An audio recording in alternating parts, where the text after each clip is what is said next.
Dear viewers, welcome again to Milap News Network. I'm your host Tamsil Khan. Like you already know, Kashmir art is world famous. And with the upcoming event of G20 Summit, it is expected that this sector will get a boost. It will get a hype.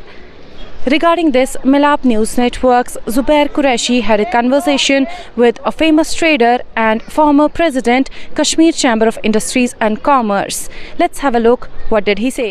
वादी कश्मीर में G20 सरबराही वाले इजलास को लेकर गहमा गहमी देखी जा रही है और जहां कश्मीर के सयाहती शोबे में ये गहमा गहमी बड़े पैमाने पर देखी जा रही है, तो वहीं कश्मीर की दस्तकारियों से वाबस्ता अफराद में भी खुशी की लहर पाई जा रही है। बताया जा रहा है कि जितने भी मंदूबीन यहाँ पर आ रहे हैं, उनके इस्तकबाल के लिए कश्मीर की इन दस्तकारियों को भी पेश किया जाएगा और इसके तवस्सुत से आलमी सतह पर इन दस्तकारियों की तशहीर मुमकिन हो पाएगी। हमारे साथ इस पर बात करने के लिए शेख आशिक साहब मौजूद हैं, जो कि मारूफ ताजिर होने के साथ साथ Kashmir chamber of industries and commerce के साबिक सदर भी रह चुके हैं। आशिक साहब, सबसे पहले तो आपका खुशामदीद। बहुत बहुत शुक्रिया। बहुत आशिक साहब, चूँकि G20 का जो इजलास यहाँ पे मुनक़िद होने जा रहा है, आगाज़ में आपसे जानना चाहूँगा क्या तवक्कात हैं आपकी, ख़ासकर इस इंडस्ट्रीज़ को लेकर? देखिए, मैं बार बार कहता हूँ कि जब भी कोई इवेंट होता है, तो वो छोटा हो या बड़ा हो, आपकी नेचुरल प्रमोशन हो जाती है। तो जब एक इवेंट इस मयार का हो रहा हो कि G20, तो मेरे ख्याल से इससे बेहतर कोई जो हमारे सन्नतकार हैं, जो सन्नत है, हैंडीक्राफ्ट सन्नत है, तो इसको डिस्प्ले करने का ये this is the best opportunity for the people who are associated with this trade. Number 1, tourism destination आपकी थ्रू आउट वर्ल्ड। आपको कश्मीर की टूरिज़म इंडस्ट्री को क्या कहना है, पूरे वर्ल्ड में पहले ही नाम है, मगर फिर आपका जो आपकी डेस्टिनेशंस हैं अनएक्सप्लोर्ड। अब मैं देख रहा था आजकल ज़बरदस्त कोशिशें चल रही हैं इस पे, हाँ, टूरिस्ट विलेजेस बनाए जा रहे हैं। और इसी में आप देखेंगे तो आई ऑलवेज़ फील कि टूरिज़म के साथ हैंडीक्राफ्ट इंडस्ट्री जुड़ी हुई होती है। जब आपके साथ टूरिस्ट आते हैं तो 10 चीज़ें लेके ही चले जाते हैं।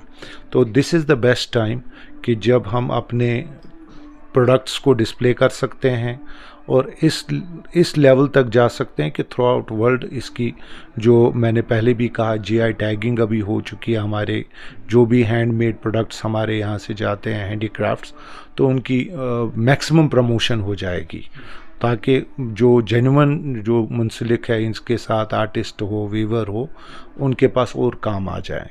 तो जी, बहैसियत ताजिर और बहैसियत अपनी यूनियन के सदर होने के नाते जो आपका एक वसी तजुर्बा रहा है, तजुर्बे की बुनियाद पे मैं आपसे जानना चाहूँगा, आपने क्या लगा गुज़श्ता चंद बरस के दौरान, चूँकि इस इंडस्ट्री के बारे में बताया जा रहा था कि ये अपनी ज़वाल पज़ीर हो रही है, तो क्या उसी डगर पे है कि कुछ पेशरफ़्त? ऑनेस्टली स्पीकिंग, मैं पिछले साल तक मैंने खुद फिगर्स शेयर किए थे और आई वॉज बिट एप्रीहेंसिव कि क्या होगा क्या नहीं होगा, बट अल्हम्दुलिल्लाह अभी कुछ 5-8 महीने से एनकरेजिंग फिगर्स आ रहे हैं।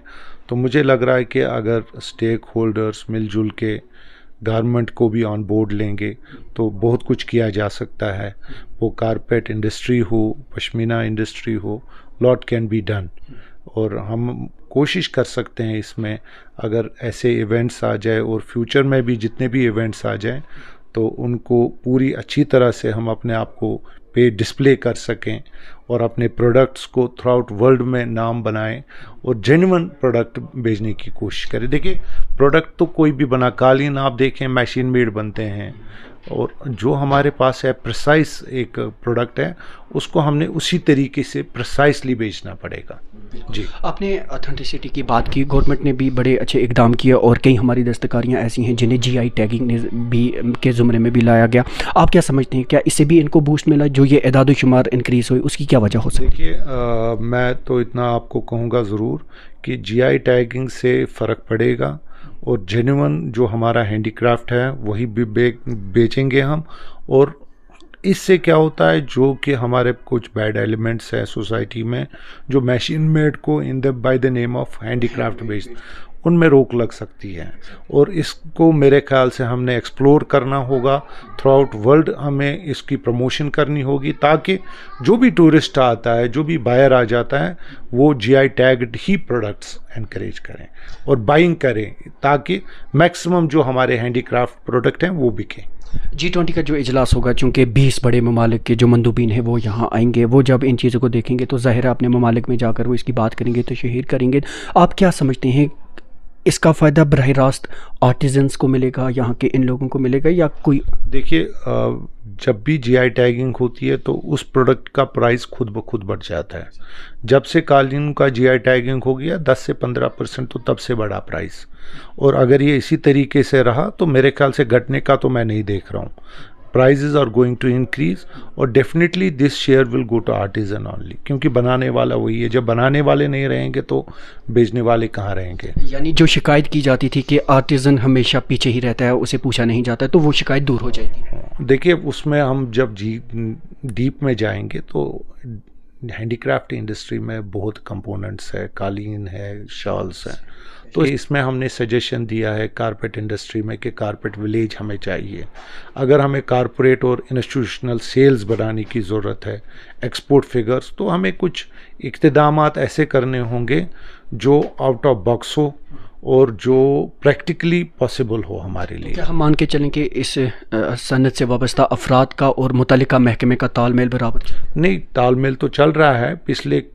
मुझे लग रहा है पिछले 10-15 साल में ये पहली बार है कि तालमेल है। हाँ, तो पहले तो था ही नहीं। अभी मैं आज इतना कह सकता हूँ वसूख के साथ कि जितने भी हमने DPR बनाए हैं, डिटेल प्रोजेक्ट, वो दे स्टैंड सबमिटेड। अब गवर्नमेंट क्या कॉल लेती है, कब लेती है, वो भी देखना होगा। And we are definitely following. क्या यही वजह है कि ये संत इसलिए रिवाइव कर रही है? हाँ, बिल्कुल करेगी और इंशाल्लाह कोशिशें रहेंगी। देखिए, जब मैं प्रेसिडेंट था तब भी करूँगा और आज भी ऑर्गेनाइजेशन बैठी है, मैं उनसे भी यही रिक्वेस्ट करूँगा कि दे शुड ऑल्सो फॉलो, क्योंकि हमारी सन्नत जो है ये हर एक घर का एक हिस्सा था यहाँ पे। तो इस कल्चरल इंडस्ट्री को हमने बचाना है और ये हमारा मॉरल रिस्पॉन्सिबिलिटी है। फॉरगेट अबाउट मॉनेटरी आपका बेनिफिट क्या है क्या नहीं है, तो ये एक पहचान है और इस पहचान को हमने बरकरार रखनी है। जी, शेख आशिक साहब, आपने अपने कीमती वक्त में से हमारे लिए चंद लम्हात निकाले, आपका बहुत बहुत शुक्रिया। तो नाजरीन, आप थे शेख आशिक साहब, जिनका साफ तौर पर यह कहना था कि गुज़श्ता चंद बरस के दौरान वादी कश्मीर में इस सन्नत में खुशरुबा इजाफा देखने को मिल रहा है और एक वक्त में जब ये समझा जाता था कि ये सन्नत ज़वाल पजीर होने लगी है, वो अब वापस रिवाइव करने लगी है। मिलाप न्यूज़ नेटवर्क के लिए श्रीनगर से मैं ज़ुबैर कुरैशी।